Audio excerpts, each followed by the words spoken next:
This is my face underwater while positioning a GoPro on the ground. I know this clip doesn't look like much, but I was onto something. Here's a teaser.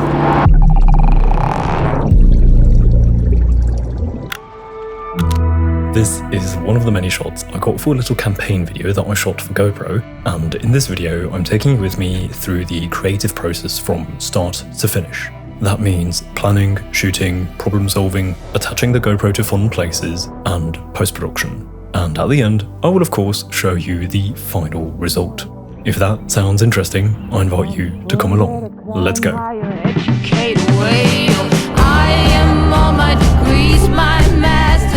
Look at me, I am somebody.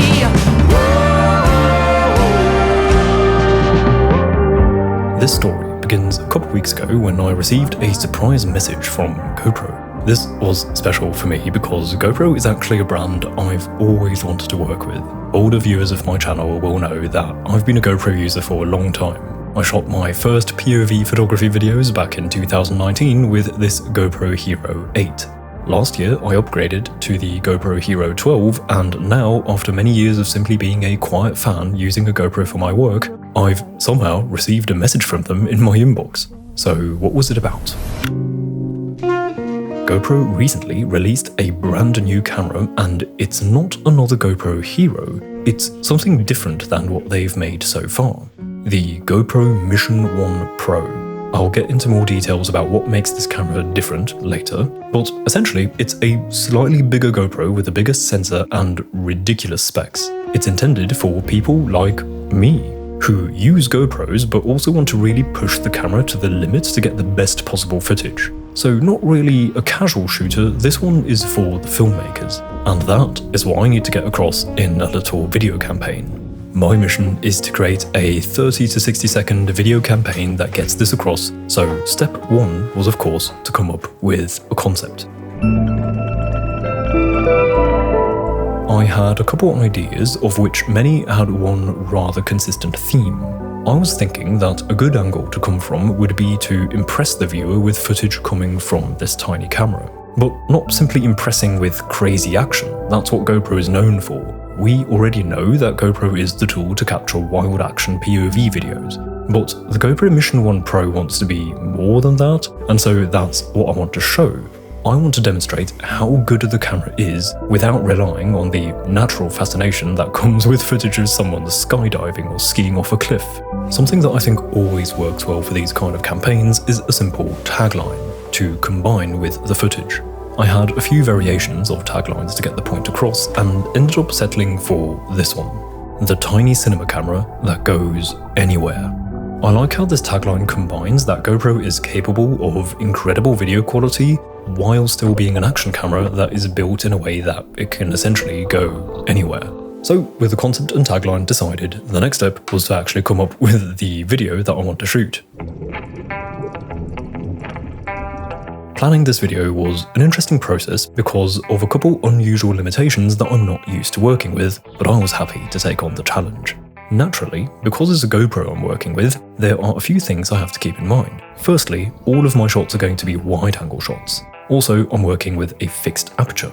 GoPros are wide-angle, fixed-focus, deep depth of field cameras, so basically it's wide and everything is in focus. I can't work with a blurry background, which means I need to be even more intentional with every part of the frame. Obviously, these limitations are simply the price for the options that the GoPro offers, which other cameras don't. The biggest strength, in my opinion, is the size and weight. It's tiny and lightweight in comparison to even a small mirrorless camera, which allows for unusual angles and ease of use. It's much easier to rig a GoPro somewhere instead of a mirrorless camera. Another well-known strength of the GoPro is the rugged build. You can take it underwater and throw it around no problem. It's a tank. Taking the limitations and strengths into consideration, I came up with shot ideas, made a mood board, and once I had a pretty good idea of what I was going for, I downloaded the mood board and used the shots as references in a timeline. What I decided to do was to select the music already and basically create the video with the references. So that resulted in a fully planned timeline with a precise shot list that contains every single shot that I need for this project, a total of 21. With that done, it was almost time to begin shooting. The shoot was split across a couple days because I only shot in short windows of time during the day when the sun was low, which gave me the pretty lighting that I wanted. So that's sunrise and sunset. One day before the shoot, I also did some location scouting because I wasn't entirely sure yet where the best place for my ideas would be. Later that evening, I packed everything I needed for the sunrise shoot and got to bed. Good morning. Right, time to go. I didn't sleep quite enough because I had to do some packing yesterday. But it looks good. It was a bit too cloudy just half an hour ago, but the sun is coming out now, so let's go into town and get those shots.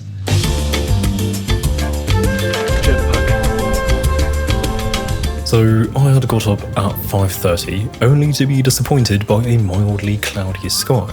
But luckily, the clouds quickly moved on, and it looked like I was going to get some good lighting after all. The first location on my list was a park in town, the so-called Hofgarten. What I was looking to shoot here was a collection of shots that look calm, almost tranquil, shots of a character just relaxing in the park. I didn't have a talent or model with me, so I just had to place myself in the frame, which is fine, but I always find it a bit awkward and get a bit uncomfortable and self-conscious when other people see me doing it. But hey, that's not going to stop me. By the way, I'd mentioned that this GoPro has some ridiculous specs, so let me just briefly share some of the things that excited me, which I wanted to make use of in this video. First of all, the GoPro Mission 1 Pro has a bigger sensor than the classic GoPro Hero cameras. In this category of cameras, that allows for better quality footage, especially in low light. Also, it shoots in 8K at up to 60 frames per second, which to me is mad. I personally only edit in 4K timelines, so I don't really need 8K, but for this project I did actually shoot most of the shots in 8K because using the 8K footage in the 4K timeline seems to give me better and cleaner results, plus if I need to I can crop quite a bit. What excited me more, however, is that I can shoot slow motion in 4K. I don't use slow motion much, mainly because I don't have a camera that can shoot 120 frames per second at 4K, which is my desired setting. But the GoPro Mission 1 Pro can even shoot at 4K 240 frames per second. So I had some slow motion shots on my shot list, but this morning I was still staying in real time. I was just walking around the park trying to find some interesting compositions. This shot I think is a decent start, but it's not quite there yet. I think I can do better. Then I had an idea. One massive advantage with the GoPro is of course that it's tiny and super light, so I can easily get it into odd positions, where I usually wouldn't place a camera. GoPro had sent me this extension pole, and this came in handy here. I screwed the pole onto my tripod and basically had the camera high up in the air, which with the wide-angle lens looked extra high. There you go, it's not too bad. Test shot. Okay, let's see if the lighting works now. Sonia shot.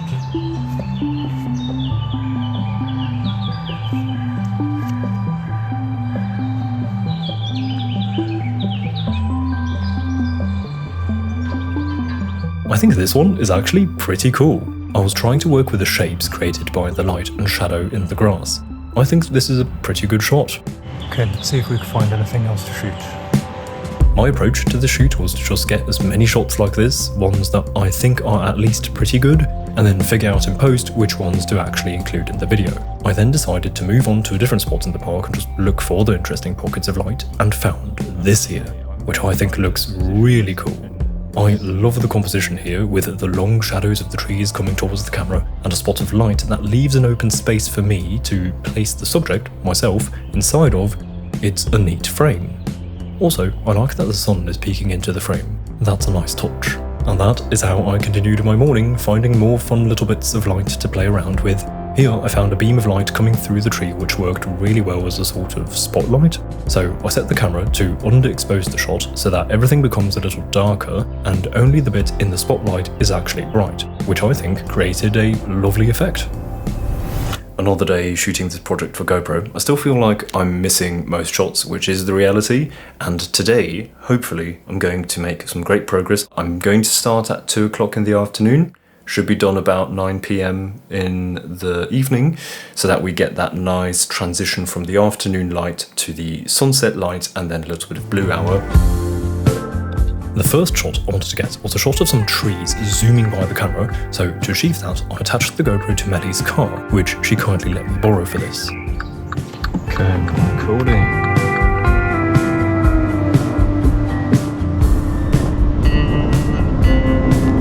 Here's the result, and I think it looks pretty good. I love how the sun turns into a little sparkle in shots like these, that's why I wanted to get it.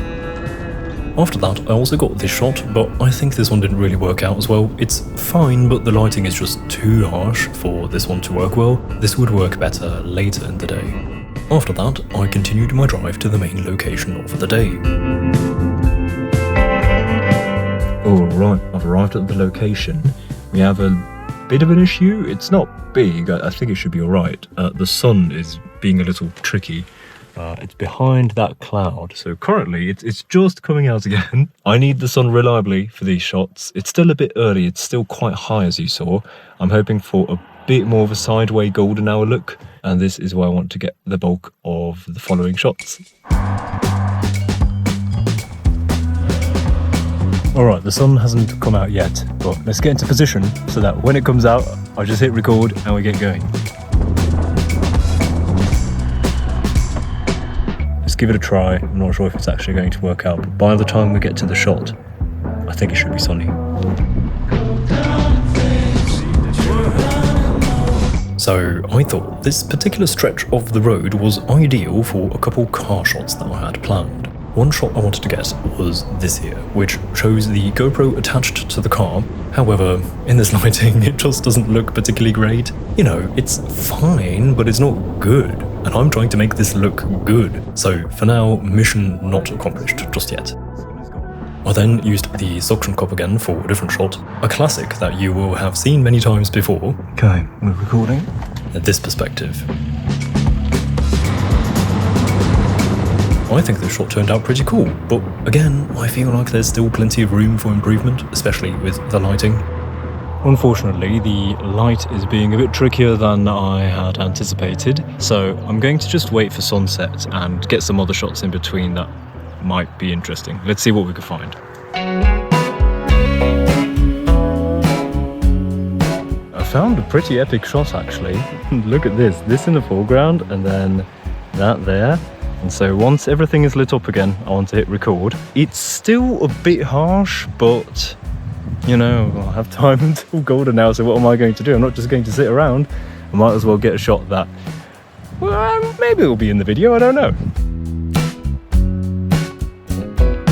I found another fun thing to do while waiting for golden hour. Would you look at that there? Seeing as the light is still high, by tilting up the camera, it kind of comes from the side, so it's actually really pretty. So this shot is one of those moments when I'm just trying out things on the spot and happen to find something interesting. This was not on my shot list, but I had found these tall, pretty flowers, and with the wide angle of the GoPro, I can shoot this lovely low angle shot with the flowers rising up into the frame from the side, which I think looks pretty cool.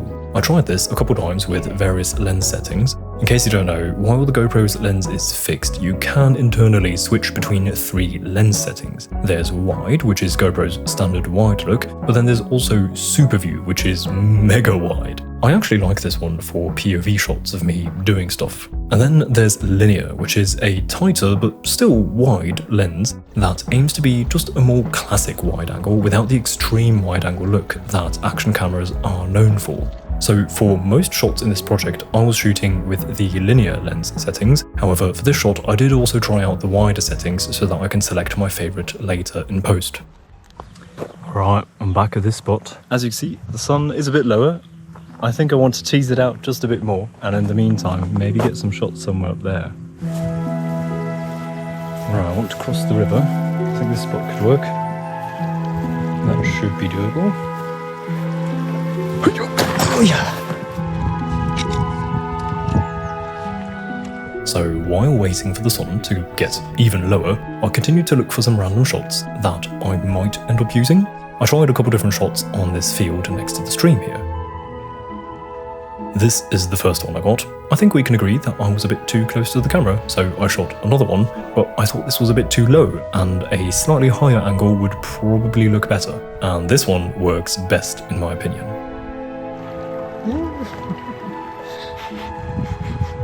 I think it's just water. Yeah, I think we have it. While looking for my way back to the car, I came across this beautiful rock, which looked like a perfect rock to lean against in a shot, so I quickly set up the GoPro here too. The first shot turned out right, just a tad bit low, so I got another one at a slightly higher angle, which I think turned out pretty good. Back at the car, I decided to try my luck with this lighting. I used the GoPro's clamp to attach the camera to the car and get a shot of me looking out the window while driving. At least that was the idea. Let's find out if it works.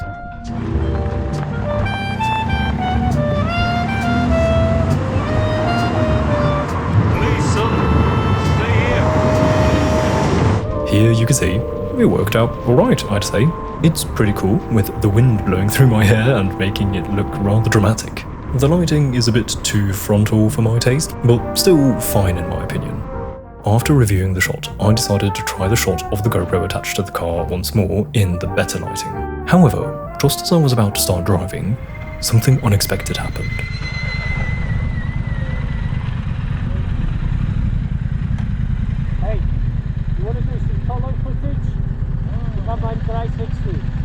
This friendly biker is Andy. He was just passing me and happened to spot the cameras and offered to film me, which I didn't really need, but I could use as subject for my shot, so I asked him whether he'd like to have some follow shots of him, to which he said yes. Faster than the speed of light, we stretch time.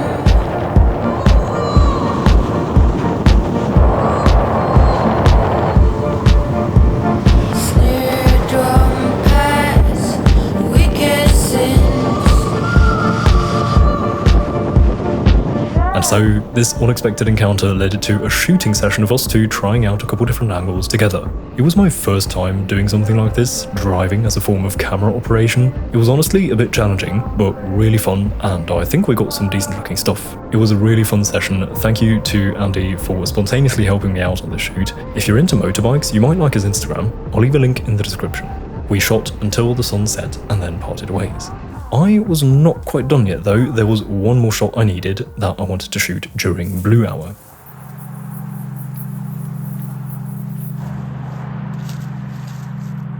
I came to this field where I set up another high angle shot with the pole to get this here, and then I switched to a very low angle to make use of the last little bit of light in the sky to get this here, which I think turned out pretty cool. I like silhouette shots. Alright, 9:30, I think enough for today. Right, yesterday was a good shooting day and I still have a couple shots missing. I was just doing a little bit of post-production and there are just a couple shots I still want to get. Hopefully tomorrow there will be enough clouds to get some moody shots, but the main thing I want to get today is an underwater shot because, you know, you can't make a GoPro video without some underwater shots. So, let's go to a lake.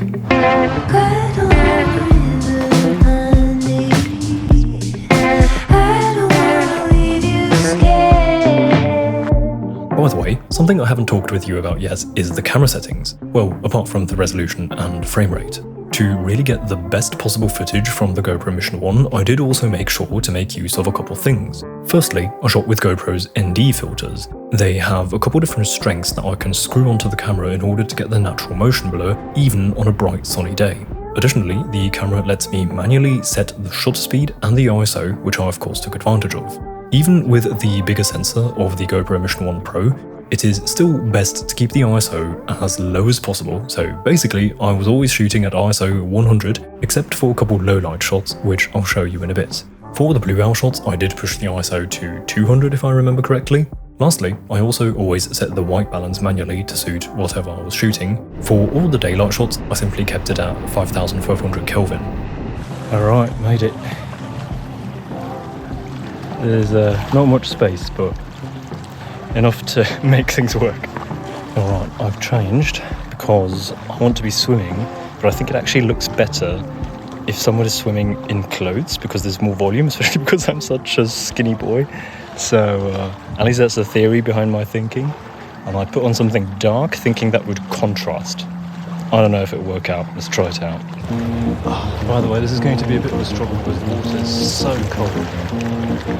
So after a bit of a hike, I found a quiet spot in this beautiful lake to shoot without anyone around, which I really wanted to be sure of because I was about to do some potentially weird looking stuff and I'd really prefer to do that without a live audience.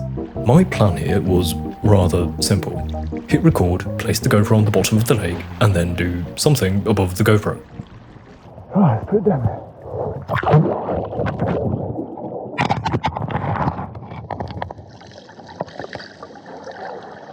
While the plan was simple, the execution wasn't really. After placing the camera below me, I had to kind of just guess where in frame I was, and that was quite hard when swimming in water. Thus, I got a lot of footage of just water, or just half of me in frame. Also, finding the camera again was not as easy as I thought. I don't own swimming goggles, and just relied on the blurry vision of my eyes underwater to find the GoPro again. One more thing, these shots were the shots that I planned to shoot at 120 frames per second, because I was thinking that the movement of the water and the way it breaks the sunlight might look quite epic in slow motion. And let me tell you, once I color graded the slow motion footage, I was very satisfied with the results.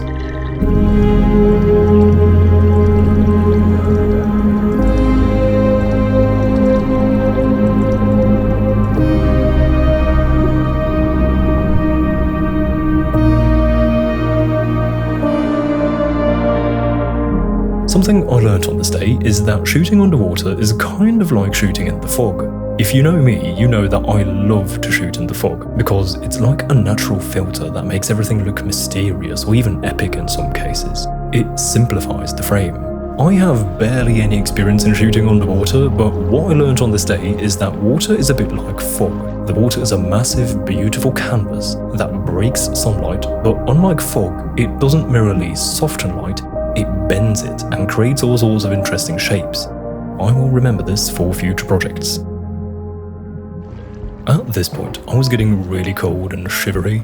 I was pretty sure that I had something to work with, and so I just got a couple more random shots here and there in the shallow waters. For example, I got this shot of the sun through the water, which I think turned out beautifully abstract. With that done, I walked back to the fields next to the lake and decided to shoot one of my missing shots there.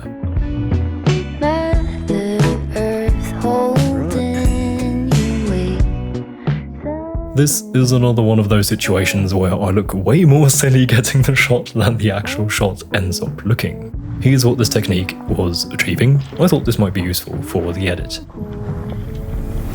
Alright, I just attached the GoPro with the suction cup to the front and I'm going to attempt to drive through the tunnel to get a cool tunnel shot. Let's see how it goes.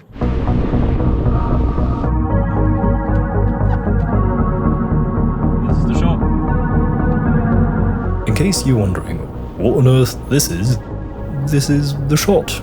But it's totally overexposed and blue because I had already set the camera to the settings I will need in the tunnel.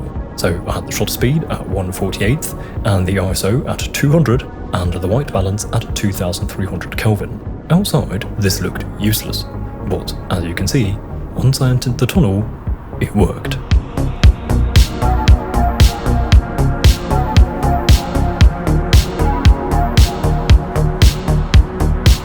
I did a total of 3 takes. This one is my favourite. For this one, I attached the GoPro to the side of the car again, and I think this actually worked the best. At last, I got one last shot of the day.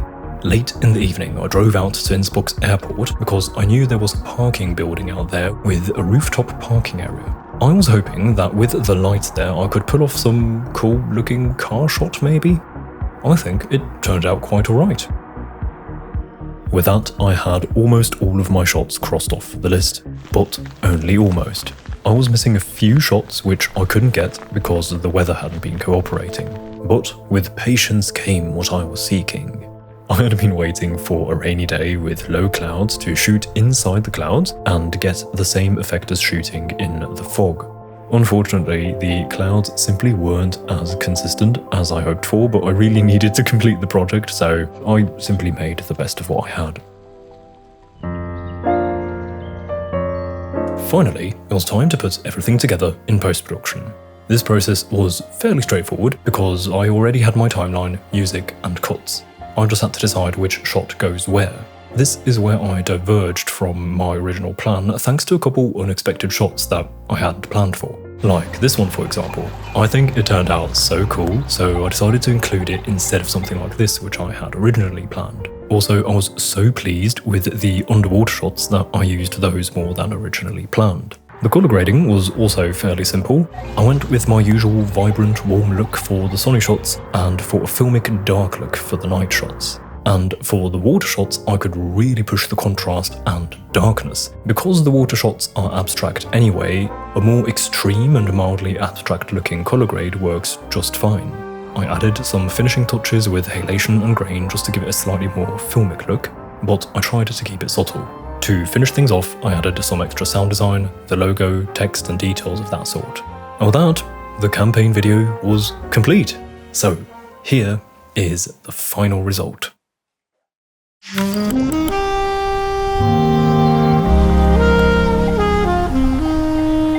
It's wild how far cameras have come. Nowadays, we essentially have a tiny cinema camera that can go anywhere.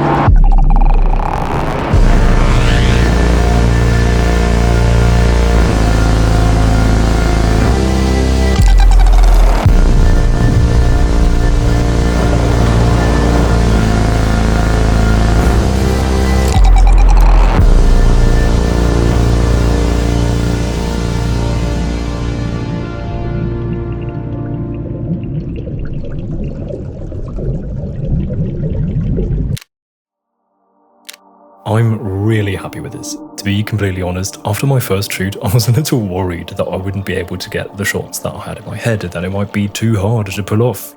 But luckily, just moving forward and staying flexible along the way led to me capturing the shots I needed, plus some extras that turned out to be pretty useful. I hope you enjoyed this behind the scenes breakdown of the process.